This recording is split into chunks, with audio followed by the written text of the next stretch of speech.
अस्सलाम वालेकुम, welcome to my channel a Pakistani abroad. आज हम आपको जूइश म्यूज़ियम में लेके जा रहे हैं। ये चीटा मिल में है और इसके अंदर आपको लेके चलते हैं, इसकी हिस्ट्री के बारे में बताते हैं। यहाँ के जो कोलीग्स अंदर काम कर रहे हैं उनसे थोड़ी सी गपशप लगाते हैं, तो आपको इसके बारे में कुछ इन्फॉर्मेशन देते हैं। तो आएँ चलते हैं जूइश म्यूज़ियम के अंदर।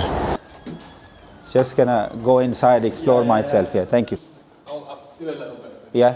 So this is introducing the themes of the museum, basically. Okay. So we've got journeys, how people came to Manchester. Yeah. You've got identities. Yeah. How people think of themselves, different types of Jewish identities and communities. So what people did when they were here. Okay. Community groups and work and things like that. Yeah. So this introduces the themes of the museum. At the back, through the back door, there's a really cool thing. So when they regenerated the synagogue building, they found a time capsule. Yeah. So this was buried underneath part of the synagogue, and we didn't know it was here. So it had things from when the building was made. Wow, it's a time capsule. 1873. 1873. So all newspapers and coins and stuff like that. And for the 150th anniversary, which was last year, we put together a time capsule for today, and it's buried now in the synagogue. That's very amazing. Yeah. Yeah, it's cool. तो ये हम British जो Jewish museum है इसके अंदर आए हैं। ये देखें बहुत प्यारा इन्होंने ये बी का छोटा सा स्टैचू सा बनाया हुआ है, और ये इनका ऊपर गैलरी शुरू होती है। गैलरी में अगर आप ये इधर हिस्ट्री लिखी हुई है, 80 से यहाँ पे जो है बहुत सारे जूइश पीपल रह रहे हैं मैनचेस्टर के अंदर।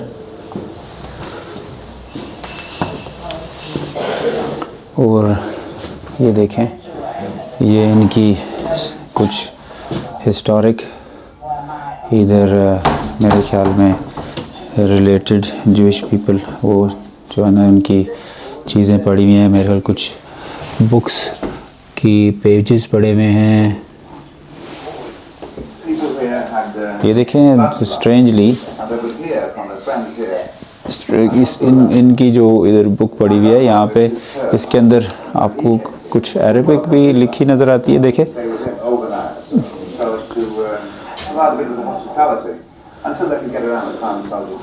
तो हो सकता है किसी ज़माने में जा रहा है, क्योंकि जूइश जो हैं वो मुख्तलिफ़ कंट्रीज़ में रहते रहे हैं। अभी भी सारी दुनिया में अगर आपको पता हो तो जूइश जो हैं वो रशिया में भी बहुत जूइश रहते हैं, यूरोप में रहते हैं, इज़राइल में तो ऑफ कोर्स वो है ही एक क्या कहते हैं कि जूइश स्टेट है।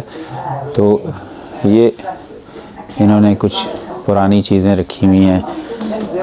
ये मेरे ख्याल में शायद जिस तरह किसी ज़माने में ये मेरे ख्याल जूते बनाते थे, क्योंकि जूतों का कुछ सांशा लगता है। ये पुराना ड्रेस है, हालांकि काफ़ी पुराना है, लेकिन ये तो आजकल के हिसाब से भी इतना बुरा नहीं लग रहा। ये कोई इनकी उस ज़माने की कोई पासपोर्ट लगता है किसी कंट्री का, किसी जूइश बंदे का, या कोई डायरी है। ये जो जितना भी इनमें चीज़ें पड़ी हुई हैं और ये म्यूज़ियम बना है, ये म्यूज़ियम को शुरू में जब 1970s में इसकी इन्होंने बुनियाद रखी, तो ज़्यादा इसमें जो जिन लोगों की मेमोरी में इन्होंने ये बनाया, ये पहले तो ये एक इनका सिनेगॉग था, उसमें शायद ये किसी ज़माने में प्रे भी करते हैं। मेरे ख्याल अभी भी इसका एक एरिया मेरे ख्याल में जो शायद उसमें इनका सिनेगॉग है, तो उसमें देखता हूँ अगर मैं उसमें अंदर जाके आपको दिखा सकूँ कि भी कैसे उनकी ये प्रे कैसे करते हैं, क्या इनका मतलब है, क्या कुछ एक्टिविटीज़ ये उधर अपने प्रेइंग एरिया में करते हैं। मेरे ख्याल ये इस तरफ है, ये है इनकी सिनेगॉग। अच्छा देखिए ये इसी तरह ये जैसे जिस तरह हमारे लोग हम मस्जिद में नमाज वगैरह पढ़ते हैं, तो ये देखें, ये इनकी सिनेगॉग है। तो काफ़ी खूबसूरत उन्होंने इस पे आर्ट वर्क किया हुआ है, देख सकते हैं।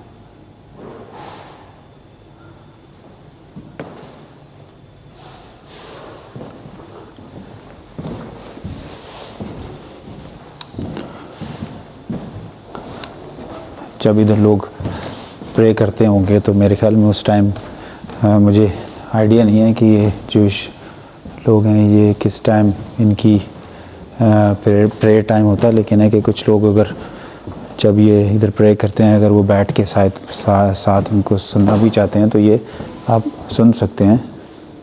देखें, ये भी सिनेगॉग इनकी नीचे इन्होंने इसको बंद किया हुआ है। मेरे ख्याल शायद जो इनके प्रेइंग आवर्स हैं उसके अंदर उसको खोलते होंगे। बिल्डिंग भी है इसमें, सिनेगॉग भी है। और ये मेनली उस ज़माने में जब इसको शुरू में बनाया गया था तो ज़्यादा ये मेरे ख्याल में उन लोगों के लिए था जो मेरे ख्याल में पुर्तगीज़ थे, और देखता हूँ कि जूइश जो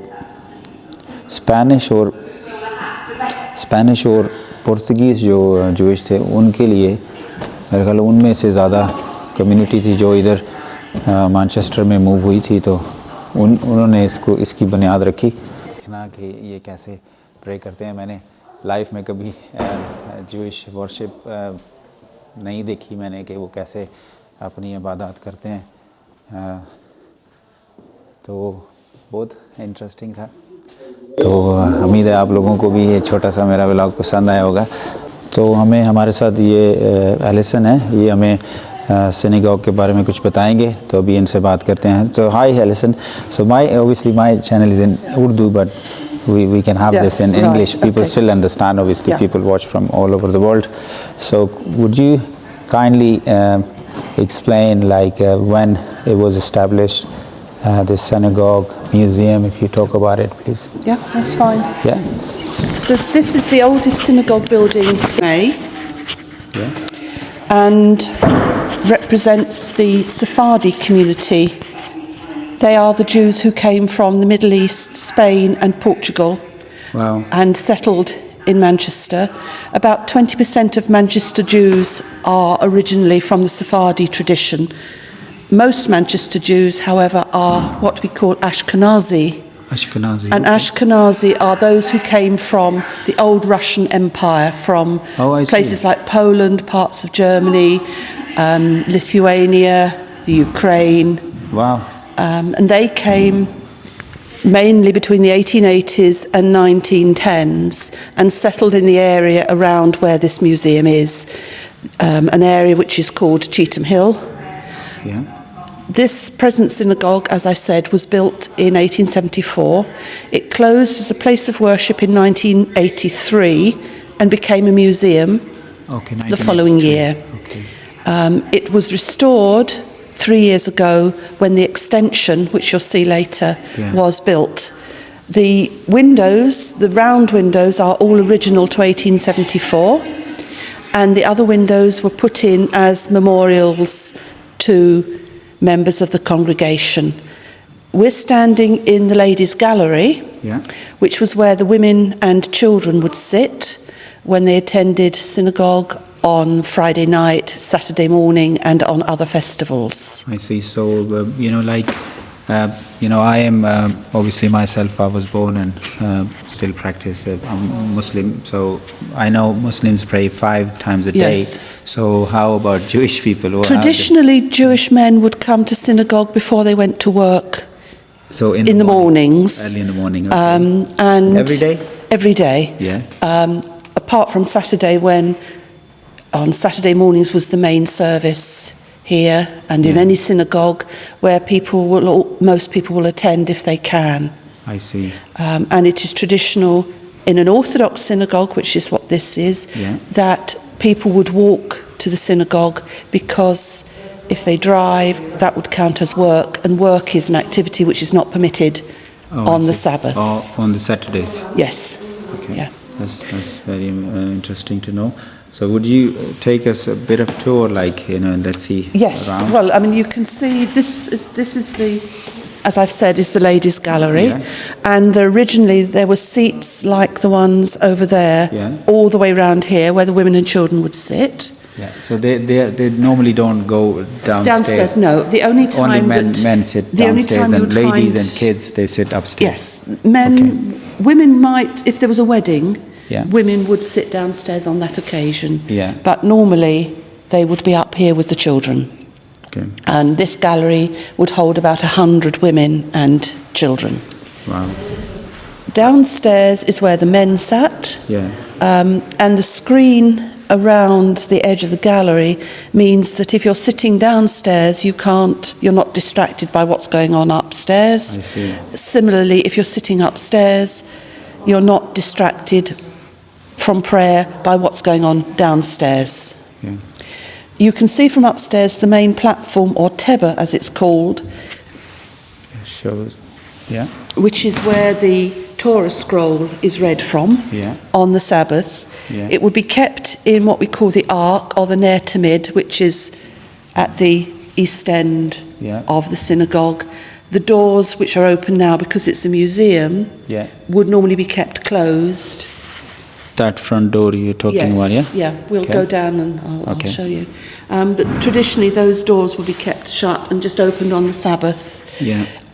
The scroll would be put on the platform. Yeah. And a part of it would be read. It takes 52 weeks of the year to read from the beginning of the Torah to the end of the Torah. I see. And every synagogue would read the same passage at the same time. In the UK, or you mean all around the world? Throughout the world. It is. So there is a way to read it. So they're not supposed to be reading more than... There's a set portion that would be read. They can be read per day. Yes, well, per Saturday. Per Saturday. Okay, so you have a feast. You have a festival called Simchat Torah, which is at the end of the first month of the Jewish year, when you finish reading and then start again at the beginning. Wow, that's wonderful. The Torah scroll. Should we go down? We can have a look at an example. Let's go. Yeah.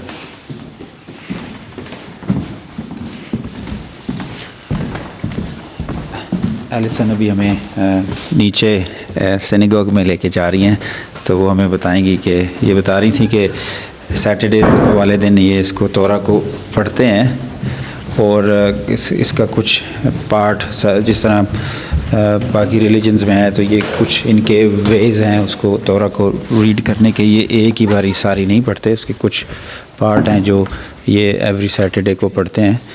तो ये अभी आपको दिखाते हैं कि ये तोरा ये है इनका।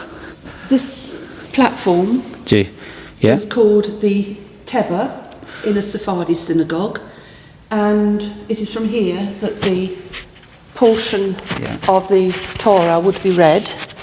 It's written in Hebrew, so it goes from right to left, and because you wouldn't touch the original parchment, you use what's called a yad, which is like a finger pointer.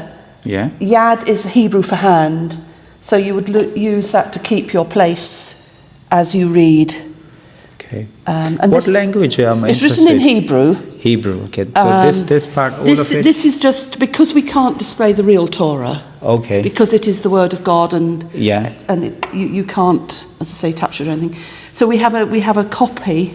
This is written on parchment, and then there's an English translation and an explanation. This is about English it. on the left. Yes, it's actually the Ten Commandments, or part of the Ten Commandments that's written there. Wow. So normally the Torah scroll would be rolled up and covered with a mantle or cloak, as it's called.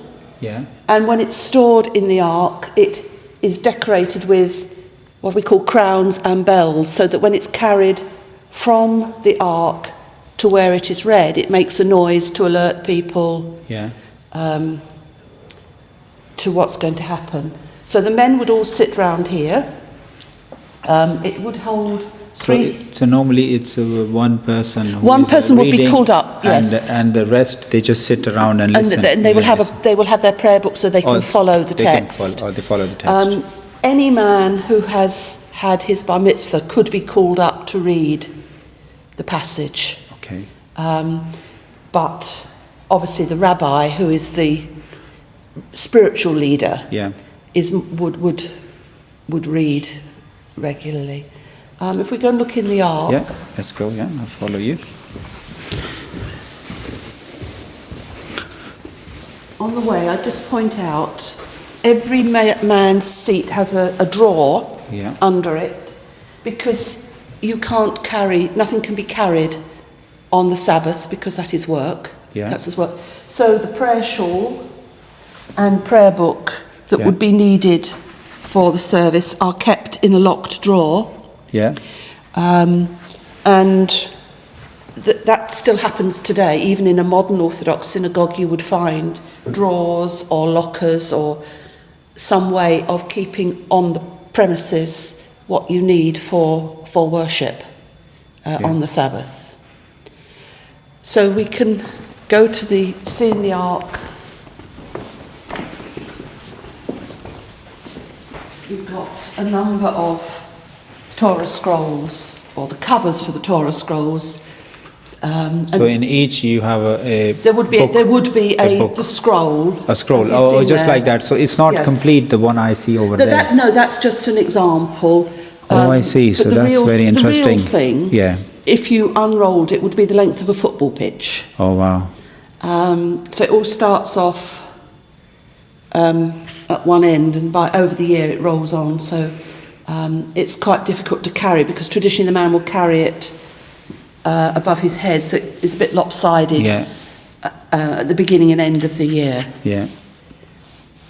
There's a couple of interesting Torah covers in this ark, which are Syrian. The two metal ones are Syrian. You mean Syrian language? I mean Syrian? From Syria, as in the Middle East. Oh, I see. Okay. Because in those you don't take the scroll out, you open it like a book, and there's a mechanism which means you can wind on the scroll. And that's because obviously in a hot country you need to protect the parchment from insect damage and from sand and dirt generally, which you wouldn't come across for instance in a Western country. Above the ark are the 10 Commandments. You can see them there. I can just show you guys. So these are 10 Commandments on that two stones over there. Two tablets of stone, yes, And above that is is the Ner Tamid, the eternal light that burns 24/7 to show the presence, God's presence in the synagogue. So is it on at the moment? Yes, the light is on. We keep it on. Although it's not an active synagogue, we still keep it as if it was an active synagogue. Oh, yes. Thank you. One other thing about the synagogue, the style of architecture is what we call the Moorish style. And it's loosely based on the Alhambra in Granada, because the architect was working for a Spanish, Portuguese, Middle Eastern community, so he designed it in a way that would be fitting for that group of people. There are 8 windows downstairs, and they represent scenes from the Torah. For instance, Moses and the burning bush. You have Abraham on this side, Abraham and the sacrifice of Isaac, for instance. And these all were put in between 1910 and 1920, as I said, as memorials. And they're quite unusual, because normally in a synagogue you would only have patterned designs. Certainly no animals or humans, because that would go against the second commandment about creating idols. It's amazing. Thank you so much. So, shall we go up to the gallery and I'll just point out a few things? Yeah, please. Thank you. अभी Allison हमें ऊपर gallery में भी लेके जाने लगे हैं. इन्होंने सिनेगॉग के बारे में बताया कैसे ये इधर प्रे करते हैं, क्या इनका प्रेइंग का जो पैटर्न है, जिस तरह कुछ डिफरेंट रिलीजन में डिफरेंट तरीके से प्रे किया जाता है डिफरेंट टाइमिंग में, तो इनके जो टाइमिंग थे वो उन्होंने बताए. We're at the entrance to the museum. We have 3 parts to the museum. The first gallery looks at different groups of Jews who arrived in Manchester, starting with the Sephardi who came at the end of the 18th century. Yeah. Then the Ashkenazim who came in the 1880s, 1910s, and a third group of people who came either just before or just after World War II as refugees, as were the Ashkenazim who came as refugees. And the gallery has in it examples of the sorts of things they brought with them. And you'll notice, as we go through, certainly the people coming from Eastern Europe brought with them tools and other things concerned with trade that they could then work with. So you've got, there's a tailor's thimble there.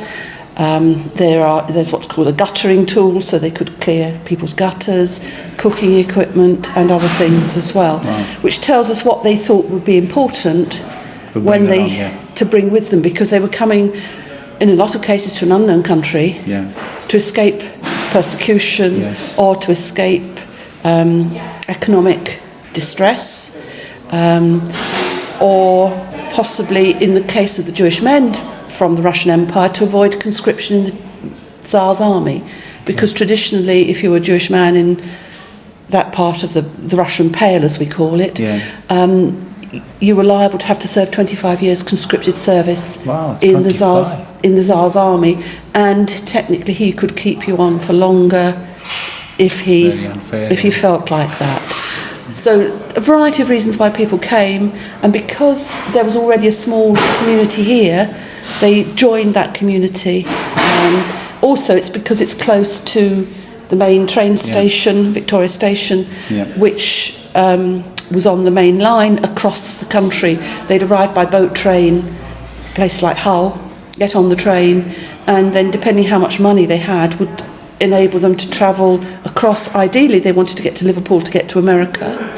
But if they didn't have the money, they would get off possibly in Leeds or in Manchester, with the hope that when they had made some more money, they would be able to get back on the train to get to Liverpool to get to America. But this area, as I say, was the first area where people settled, and then as they became more, they made more money, settled better, they then moved up, further up into Cheetham Hill. There's a map I'll show you in a minute when we go into the gallery that shows that very well. These are some of the यहाँ पे दिखाने लगी जो Jewish अपने साथ लेके आए थे जब migrate किया. Yes, please. So, for instance, you've got that's the guttering tool I was talking about. So they scoop it out. Then there's a tailor's thimble. A tailor's thimble has no top to it, which means that when you are sewing, you can still feel with the top of your finger. I see. I actually have my great-grandfather's tailor's thimble, which looks just like that, and I still use it. I think the camera can. Oh yeah, I can see it. Yes, it's not easy to display. And that was a little sewing box that you could attach to the table, where you'd keep your bobbins and cottons and things. So these are the sorts of things people would bring with them. Cooking pot and a chopper, like a lunette for chopping, as well as some obviously religious things. But there's a prayer shawl, a tallis, the prayer shawl that a Jewish man would wear, and the cover on the at the Feast of Passover, Pesach, you would have the matzah, the unleavened bread, on the centre of the table, and you would cover it with that, with a cover. So those have come from Russia. People brought them with them. I see. And it's called Hebrew. That language. Only. That is Hebrew. Yes. Yeah. I've just mentioned this one because this is quite a special story.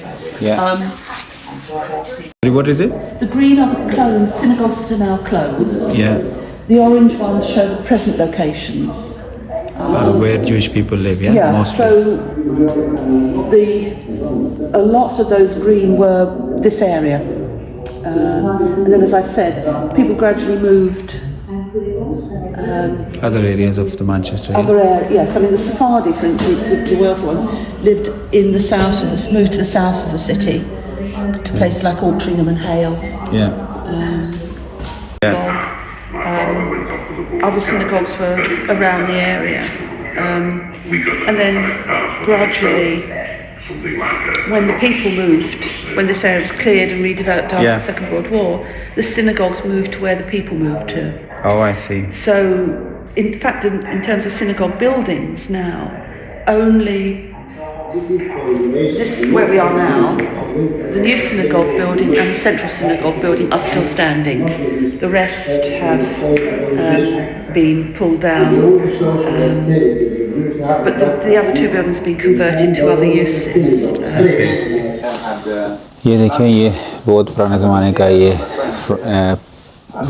Frying नहीं sauce pan लगता है, ये चाय वगैरह जिसमें आजकल भी हम बनाते हैं, लेकिन ये प्रॉपर कॉपर का लगता है बना हुआ था।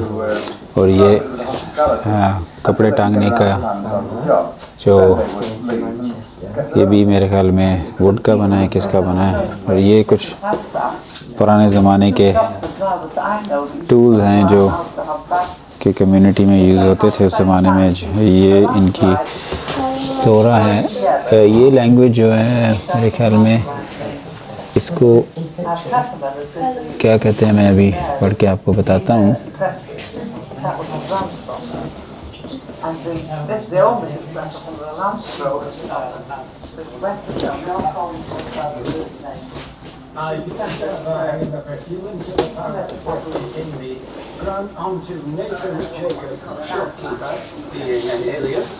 His Majesty's royal license to reside at Manchester. Father was one of the first of the Sephardic to settle in Manchester. और ये इन्होंने लिखा हुआ है कि ये जो कबर्ड है ये पोर्टेबल आर्क है।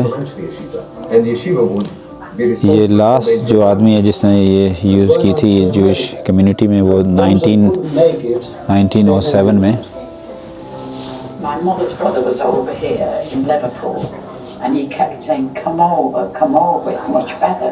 Then when my father said goodbye to me, when I received the first letter, it said, they went to the docks, and they both saw me on the boat.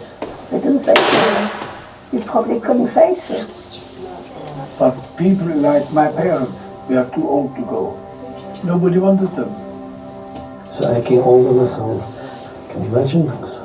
16, I couldn't speak a word of English either.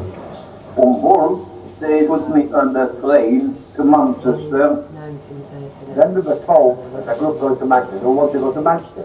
I don't mind, where is Manchester? Didn't know where Manchester was. When I came here, my uncle went and bought me a suit straight away at Lewis's. Oh, I felt very well. I took to it like a duck takes the water. And we moved into a hospital in Northumberland Street as a tried to look at some symptoms to us. That you are now in a nice country, in a normal country, a civilized country. You must behave yourself. And I used to walk up and down, and they were all Jewish shops, and I used to read the names, Jacob's Girl. And that was my idea of freedom. You don't have to be afraid. Wonderful feeling. I like Manchester. This country afforded me decency to myself. I've become a normal human being. I tried to learn English as quickly as I could, because I did not want to speak German so on.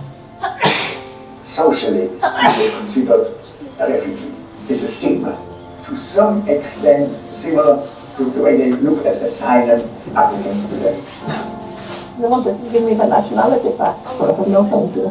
I'm British. I'm not fluent German. I've been British for donkey years. Channel को देखते रहें, share करें, subscribe करें। तो बहुत ही जल्द आपको next vlog में मैं मिलूँगा। तो मेरी तरफ से अल्लाह हाफ़िज़, बाय।